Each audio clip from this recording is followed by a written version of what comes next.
Hello everyone, welcome to UGC Net History Classes 24. UGC Net History Classes 24 এ আপনাদের সবাইকে স্বাগত জানাই। আমি রুমকি বর্মন। আজ এই ভিডিওয়ে আলোচনা করব UGC Net WBSLST ইতিহাস 19 এবং 11-12 এর জন্য অধ্যায় ভিত্তিক এমসিকিউ। ঠিক আছে, আর এই অধ্যায় ভিত্তিক এমসিকিউ শুরু হচ্ছে হরপ্পা সভ্যতা থেকে। একদম যা পড়াবো একদম অথেন্টিক টু দ্য পয়েন্ট। এই ভিডিওটি দেখো, তোমরা অবশ্যই এসএলএসটি 19 বা 11-12 থেকে যারা পরীক্ষা দিচ্ছ সবারই হেল্প হবে। ঠিক আছে, তো আজ আমি সিলেবাসের দেখিয়ে দিচ্ছি যে features of Indus valley civilization এটাও পড়াচ্ছি। ঠিক আছে, অর্থাৎ ভেদিক সিভিলাইজেশনের আগে feature of the Indus valley civilization, decline of the Indus valley civilization. ঠিক আছে, তো সিন্ধু সভ্যতা সম্পর্কে বলতে গিয়ে এটি প্রথমে বলা যায় যে এখানে তিনটি ভাগে এই সভ্যতার বিবর্তন হয়। প্রি হরপ্পা, যেটি 3500 থেকে 2600 খ্রিস্টপূর্ব, তারপরে ম্যাচুয়ার হরপ্পা, পরিণত হরপ্পা 2600 থেকে 1900 খ্রিস্টপূর্ব, আর পরবর্তী হরপ্পা যেটাকে বলা হয় লেট হরপ্পা, সেটি হয়ে যাবে টাইম পিরিয়ড 1900 থেকে 1400 খ্রিস্টপূর্ব। ঠিক আছে, আর অরিজিন এক্সটেন্ট সম্পর্কে তোমরা পড়ে নিও বইয়ে। আর হরপ্পা মহেঞ্জোদারো, যার নাম সিন্ধু মহেঞ্জোদারো, এটি সিন্ধু সভ্যতার সর্বাধিক বৃহত্তর স্থান, যা 1922 খ্রিস্টাব্দে আবিষ্কার করেন রাখাল দাস বন্দ্যোপাধ্যায়। আর সিন্ধুর ভাষানুযায়ী মহেঞ্জোদারো কথাটির অর্থ হবে মৃতের স্তূপ। ওকে, আর হরপ্পা যেটি পাকিস্তানের পাঞ্জাবে অবস্থিত, বর্তমানে পাকিস্তানে, তো এটি হয়ে যাবে প্রথম সিন্ধু সভ্যতার প্রথম আবিষ্কৃত শহর, যা 1921 খ্রিস্টাব্দে আবিষ্কার করেন দয়ারাম সাহানি। সিন্ধু সভ্যতা মূলত হরপ্পা সভ্যতা নামে পরিচিতি লাভ করে। এই সভ্যতায় সর্বপ্রথম হরপ্পা স্থানটি আবিষ্কৃত হবার পর। আর সিন্ধু সভ্যতাকে আমরা কিন্তু হরপ্পা সভ্যতা বলি, সেম, কোনো আলাদা নয়, কারণ হরপ্পা প্রথম স্থান হরপ্পা আবিষ্কৃত হয়, তাই এটিকে হরপ্পা সভ্যতা নামে অভিহিত করা হয়। ঠিক আছে, তো এখানে রয়েছে সিন্ধু সভ্যতার বিভিন্ন সিন্ধু সভ্যতা কেমন ছিল, নগর কেন্দ্রিক নাকি গ্রাম কেন্দ্রিক, তারপর বিভিন্ন স্থান হরপ্পা, মহেঞ্জোদারো, রোপার, কালিবঙ্গান, লোথাল, ধোলাভিরা, বিভিন্ন প্রশ্ন রয়েছে, তোমরা দেখো। ঠিক আছে, তো নাম্বার 1 প্রশ্ন, সিন্ধু সভ্যতার ম্যানচেস্টার বলা হতো কাকে? 1 A Lothal, B Gujarat, C Kunal, D Chanhudaro. সঠিক উত্তর হয়ে যাবে অপশন এ লোথাল। ঠিক আছে, নেক্সট, সিন্ধু সভ্যতা কোন যুগের সভ্যতা ছিল? এ লৌহ যুগের সভ্যতা, বি প্রস্তর যুগের সভ্যতা, সি তাম্র ব্রোঞ্জ যুগের সভ্যতা, ডি উপরের সবগুলো। তো এখানে অবশ্যই সঠিক উত্তর হয়ে যাবে অপশন সি, তাম্র ব্রোঞ্জ যুগের সভ্যতা। সিন্ধু সভ্যতায় কোন ধাতুর ব্যবহার জানা ছিল না? 1 ব্রোঞ্জ, 2 রূপা, 3 তামা, 4 লোহা। তো দেখো এখানে ব্রোঞ্জ, রূপা, তামা এগুলোর ব্যবহার কিন্তু জানা ছিল, লোহার ব্যবহার জানা ছিল না। লোহার ব্যবহার সিন্ধুবাসীরা জানতো না। লোহার ব্যবহার আসে আর্যদের সময়, অর্থাৎ বৈদিক পিরিয়ডের সময়। ঠিক আছে, তো নেক্সট ভিডিও তোমরা লোহার ব্যবহার সম্পর্কে, উৎপত্তি সম্পর্কে জানতে পারবে। ঠিক আছে, তো এখানে সঠিক উত্তর হয়ে যাবে অপশন 4। নেক্সট, সিন্ধু সভ্যতায় পাওয়া যায় এ 5000 সিলমোহর, বি 2000 সিলমোহর, সি 4000 সিলমোহর, ডি 6000 সিলমোহর। এখানে সঠিক উত্তর হয়ে যাবে অপশন বি 2000 সিলমোহর। রাইট, নেক্সট, সিন্ধু সভ্যতা কি ধরনের সভ্যতা? অপশন এ নগর কেন্দ্রিক সভ্যতা, অপশন বি গ্রাম কেন্দ্রিক সভ্যতা, অপশন সি উপজাতীয় সভ্যতা, অপশন ডি কৃষি ভিত্তিক সভ্যতা। তো এখানে সঠিক উত্তর হয়ে যাবে অপশন এ নগর কেন্দ্রিক সভ্যতা। সিন্ধু সভ্যতা ছিল নগর কেন্দ্রিক সভ্যতা। ঠিক আছে, নেক্সট প্রশ্ন, কাঠের লাঙ্গলের ফলার দাগ মিলেছে কোথা থেকে? 1 কালিবঙ্গান থেকে, 2 লোথাল থেকে, 3 আমরি থেকে, 4 হরপ্পা থেকে। তো কাঠের লাঙ্গলের ফলার দাগ মিলেছে, এখানে সঠিক উত্তরটি অবশ্যই হয়ে যাবে অপশন এ কালীবঙ্গান, কালীবঙ্গান থেকে কাঠের লাঙ্গলের ফলার দাগ মিলেছে। ঠিক আছে, দেখো সব প্রশ্ন কিন্তু খুব গুরুত্বপূর্ণ, তোমরা মনোযোগ সহকারে দেখবে।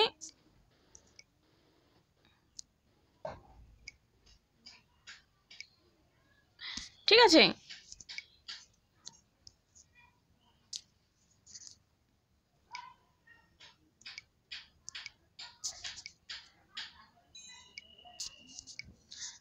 ঠিক আছে।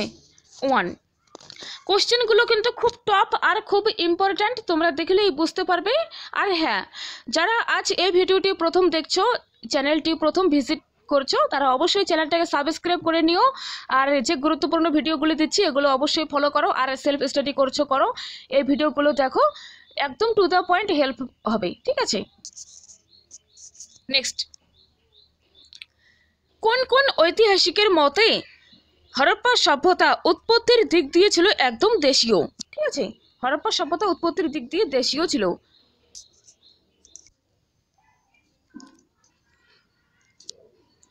এখানে সঠিক উত্তর হয়ে যাবে হরপ্পা সভ্যতার উৎপত্তির দিক দিয়ে কি ছিল হরপ্পা সভ্যতা? 1 John Marshall, 2 Gordon Childe, 3 Stuart Piggott, 4 Nanigopal Majumdar. অর্থাৎ কোন কোন ঐতিহাসিকের মতে হরপ্পা সভ্যতা ছিল একদম দেশীয়?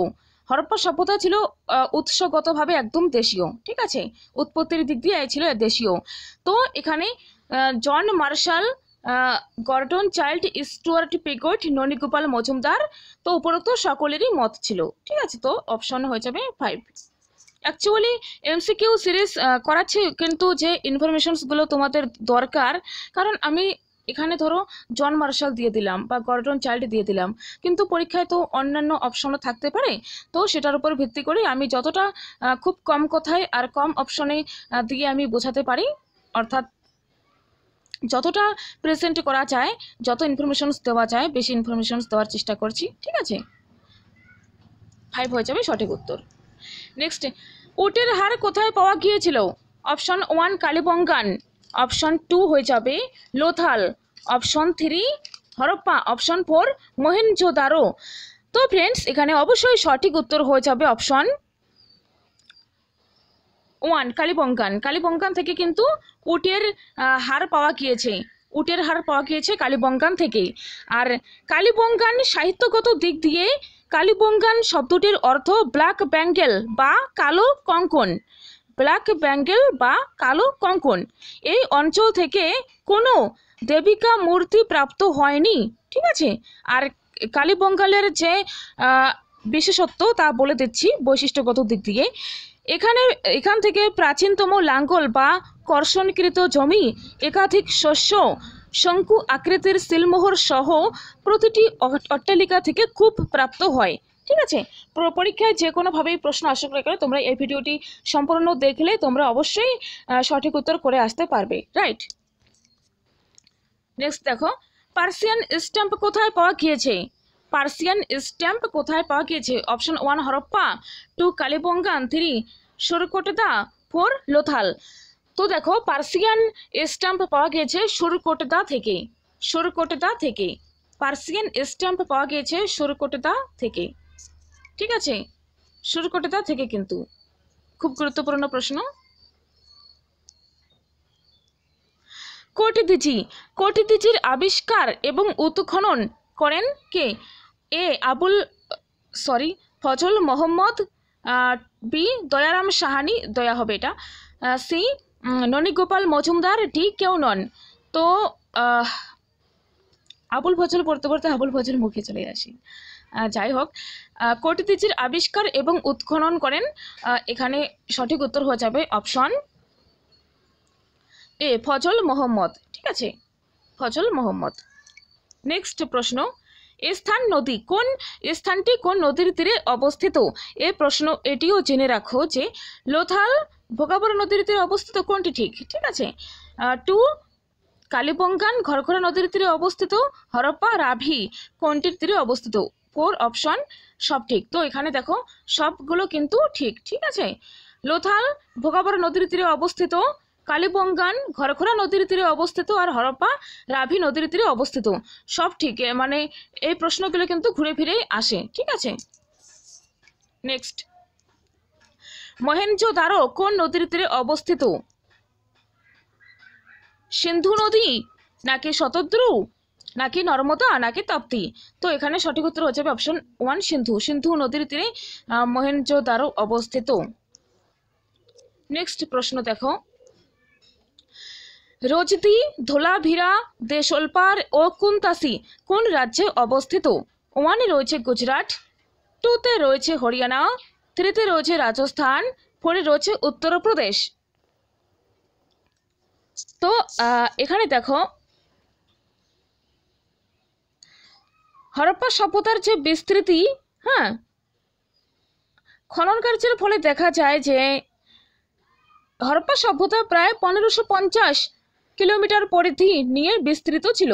অনেকের মতে যে অনেকে মনে করেন যে পূর্ব থেকে পশ্চিমে 1100 কিলোমিটার এবং উত্তর থেকে দক্ষিণে 1600 কিলোমিটার পরিধি নিয়ে হরপ্পা সংস্কৃতি বিস্তৃত ছিল। বালুচিস্তানের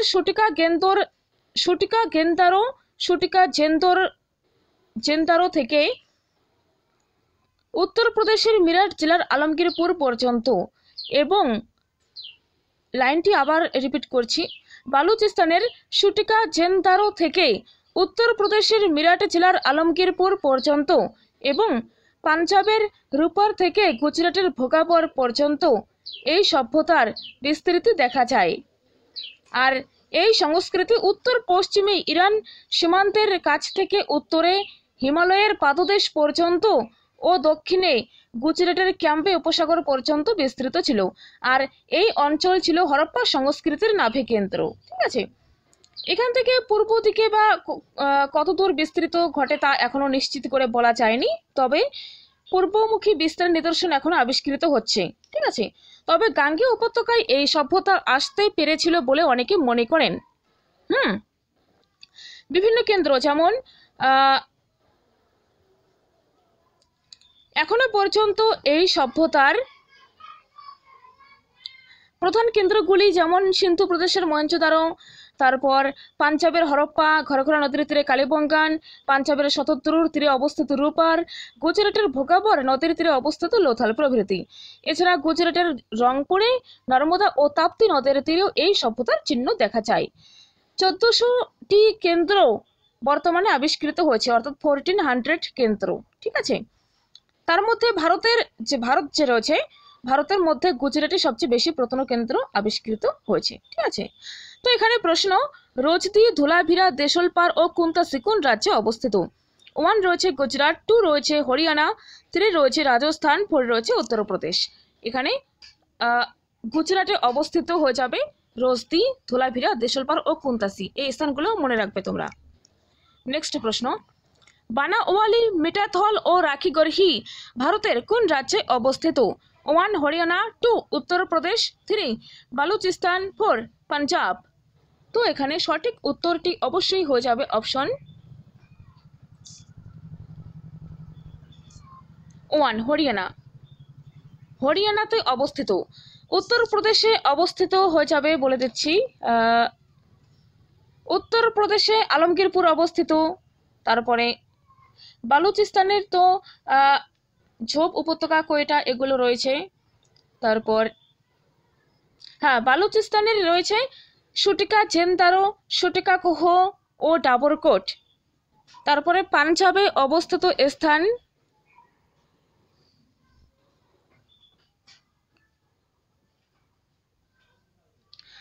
হরপ্পা, তারপর বর্তমানে যেটি পাকিস্তানে চলে গেছে, ঠিক আছে। তাছাড়া রূপার অবস্থিত পাঞ্জাবে, ঠিক আছে। তো এটি মনে রাখবে। নেক্সট, রূপার 1953 খ্রিস্টাব্দে আবিষ্কৃত হয়। এটি পাঞ্জাব, ভারতবর্ষে অবস্থিত। কি আবিষ্কার করেন? ভারতবর্ষের পাঞ্জাব রাজ্যে রূপার অবস্থিত, ঠিক আছে। খুবই গুরুত্বপূর্ণ প্রশ্ন, কিন্তু খুবই ইম্পর্ট্যান্ট। আজকে যে কোশ্চেন্সগুলো নিয়ে এসেছি এগুলো খুবই গুরুত্বপূর্ণ, এগুলো কোনো এক্সামে কিন্তু এসেছে, তারপরে অনেক এক্সাম প্রিভিয়াস ইয়ারে এসেছে, ঠিক আছে। খুবই গুরুত্বপূর্ণ প্রশ্ন। রূপার কে আবিষ্কার করেন? 1 ওয়াই টি শর্মা, ননী গোপাল মজুমদার, জেপি যোশী, অমলেন্দু ঘোষ। তো এখানে অপশন 1 হয়ে যাবে সঠিক উত্তর। ঠিক আছে, ওয়াইটি শর্মা লোথাল আবিষ্কার করেন। আর লোথাল থেকে কি পাওয়া যায়? লোথাল থেকে পাওয়া যায় মাটি এবং পাথর দিয়ে তৈরি বাড়ি, কবরস্থান, লিপি, মাটির তৈরি পাত্র অর্থাৎ মৃৎপাত্র পাওয়া গিয়েছে। ঠিক আছে, সরি, রোপার থেকে। ওকে। আর ভারতের স্বাধীনতার পর ভারতের প্রথম খননকৃত স্থান, ঠিক আছে, 1 রোপার, 2 কোটিদিচি, 3 চানহুতরো, 4 সাংখোল। সঠিক উত্তর হয়ে যাবে 1। স্বাধীনতার পর ভারতের যে স্থানগুলি খনন করা হয় তার মধ্যে প্রথম স্থান রোপার। ঠিক আছে, রোপার পাঞ্জাবে অবস্থিত। ব্রোঞ্জের নৃত্যরতা নারী মূর্তি কোথা থেকে পাওয়া গিয়েছে? 1 হরপ্পা, 2 মোহেনজোদারো, 3 ধোলাভিরাপুর আমরি। তো এটি মোহেনজোদারো থেকে পাওয়া গিয়েছে। ঠিক আছে, নেক্সট, 7টি অগ্নিকুণ্ড কাঠের লাঙ্গলের নিদর্শন কোথায় পাওয়া গিয়েছে? খুব ইম্পর্ট্যান্ট প্রশ্ন। এর যে আনসার হবে সেটি সম্পর্কে প্রথমে একটা কোশ্চেন পড়ানো হয়ে গেছে। ঠিক আছে, ভিডিওটি স্কিপ করে দেখবে না। ইতিহাস যখন পড়ছো, ইতিহাসের কোনো ভিডিওই স্কিপ করা উচিত নয়, কারণ ইতিহাস তো একটার পর একটা। হরপ্পা সভ্যতার পর তোমাকে বৈদিক সভ্যতা পড়তে হবে, তারপর তোমাকে একটা সভ্যতার পর আরেকটা সভ্যতা চলে আসবে, এগুলো তোমাকে পড়তে হবে। ঠিক আছে, বৈদিক সভ্যতার পর তোমাকে এই যে প্রতিবাদী আন্দোলন, গৌতম বুদ্ধ, জৈন ধর্ম, তারপর মগধ, এগুলো তুমি তো আর ফট করে গৌতম বুদ্ধ বা কিছু পড়বে না, বা যদিও পড়ো কিন্তু পরীক্ষাতে তো ক্রোনোলজি আসে, তাহলে সবগুলো থেকেই আসবে, তাই না? তো এটি মাথায় রাখা দরকার। তো এখানে অপশন 1-এ রয়েছে শটিকা গেন্দর, 2-তে রয়েছে দেশলপার, 3-তে রয়েছে কোটদিচি, 4-এ রয়েছে কালিপঙ্কান। তো এখানে কাঠের 7টি অগ্নিকুণ্ড কাঠের লাঙ্গলের নিদর্শন পাওয়া গিয়েছে কালিপঙ্কান থেকে। খুব ইম্পর্ট্যান্ট কোশ্চেন। ঠিক আছে, নেক্সট, লোথালকে আবিষ্কার করেন? 1 এস.আর. রাও, 2 বি.বি. লাল, 3 জি.আর. শর্মা, 4 কেউনন। তো এখানে সঠিক উত্তর অবশ্যই হয়ে যাবে এস.আর. রাও। অপশন 1 হয়ে যাবে সঠিক উত্তর, এস.আর. রাও। ঠিক আছে, নেক্সট, হরপ্পার যে অস্ত্র সমূহ সেটি কি দিয়ে তৈরি হতো? কোন পদার্থ দিয়ে তৈরি হতো? 1-এ বলছে প্রস্তর, 2-তে বলছে তামা, 3-তে বলছে ব্রোঞ্জ, আর 4-এ রয়েছে উপরোক্ত সবগুলি। তো দেখো, প্রস্তর অর্থাৎ পাথর, তাম্র, ব্রোঞ্জ সবগুলো দিয়েই কিন্তু হরপ্পার অস্ত্র তৈরি হতো। ঠিক আছে, তো এখানে সঠিক উত্তর হবে অপশন ডি, উপরোক্ত সবগুলি। নেক্সট, হরপ্পা সভ্যতার প্রাণবন্ত বাণিজ্য চলত কার সঙ্গে? 1 আফগানিস্তান, 2 মেসোপটেমিয়া, 3 বাহরিন, 4 উপরোক্ত সবগুলি। তো এখানে সঠিক উত্তর হচ্ছে উপরোক্ত সবগুলি। হরপ্পা সভ্যতার যে প্রাণবন্ত বাণিজ্য চলতো, সেটি কিন্তু সব দেশের সঙ্গেই চলতো। মানে এখানে প্রশ্নের অনুযায়ী আফগানিস্তান, মেসোপটেমিয়া, বাহরিনের সঙ্গে কিন্তু চলতো। ওকে, নেক্সট দেখো, একটা কথা এখানে শুনে রাখো যে ব্যবসা বাণিজ্যের উন্নতি ছাড়া নগর সভ্যতার বিকাশ হয় না। ঠিক আছে, সিন্ধু সভ্যতায় যে উন্নতি ও আরামপ্রদ নগর সভ্যতা গড়ে উঠেছিল তার মূলে ছিল বাণিজ্যিক সমৃদ্ধি। সিন্ধু অধিবাসীদের অপর জীবিকা ছিল বাণিজ্য। এই বাণিজ্য প্রতিবেশী অঞ্চলের সঙ্গে চলত। ভারতের বাইরে পশ্চিম এশিয়ার সঙ্গে সুমার বা মেসোপটেমিয়ার বেশিরভাগ বাণিজ্য চলত। ঠিক আছে, এছাড়া মিশর ও তুর্কিস্তানের সঙ্গে যথাক্রমে জলভাগে ও স্থলভাগে বাণিজ্য যোগ ছিল বলে মনে করা হয়। মেসোপটেমিয়ার প্রাচীন লেখে সে দেশের সঙ্গে 3টি বিদেশি অঞ্চলের দূরপাল্লার বাণিজ্যের উল্লেখ করা হয়েছে। সেই 3টি বিদেশি অঞ্চল হয়ে যাবে দিলমুন, ম্যাগান ও মেলুহা। দিলমুন সম্ভবত বাহরিন কুয়েত এলাকায় অবস্থিত ছিল। ম্যাগানের অবস্থান নিয়ে বিভিন্ন মত প্রকাশ করা হয়। কেউ বলেন ম্যাগানের অবস্থান ছিল ওমানে, কেউ বলেন ম্যাগান মাকরান উপকূলে অবস্থিত ছিল। ঠিক আছে। আর মেলুহাকে অধিকাংশ প্রত্নতাত্ত্বিকই সিন্ধু উপত্যকার সাথে শনাক্ত করেছেন। ঠিক আছে।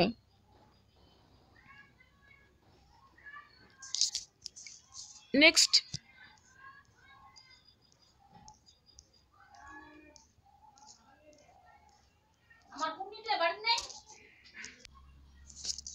নেক্সট প্রশ্ন দেখো, সিন্ধুর বণিকদের কি বলা হতো? 1 পনি, 2 শ্রেণিক, 3 ভিষক, 4 দ্রবী। তো এখানে সিন্ধুর বণিকদের পনি বলা হতো। ঠিক আছে।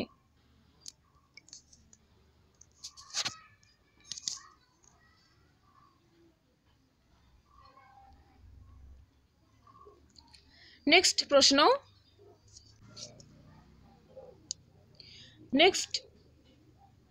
নেক্সট প্রশ্ন, হরপ্পা অধিবাসীরা মৃত্যুর পর মৃতদেহকে কি করত? 1 সমাধিস্থ, 2 দাহ, 3 জলে ভাসিয়ে দিত, 4 কোনোটাই নয়। তো দেখো, হরপ্পা অধিবাসীরা মৃত্যুর পর কিন্তু সমাধিস্থ করত। ঠিক আছে। তো সমাধিস্থ সম্পর্কে আমি একটু সংক্ষিপ্ত করে বলে দিই এখানে, তাহলে পরে আর অসুবিধে হবে না। ঠিক আছে।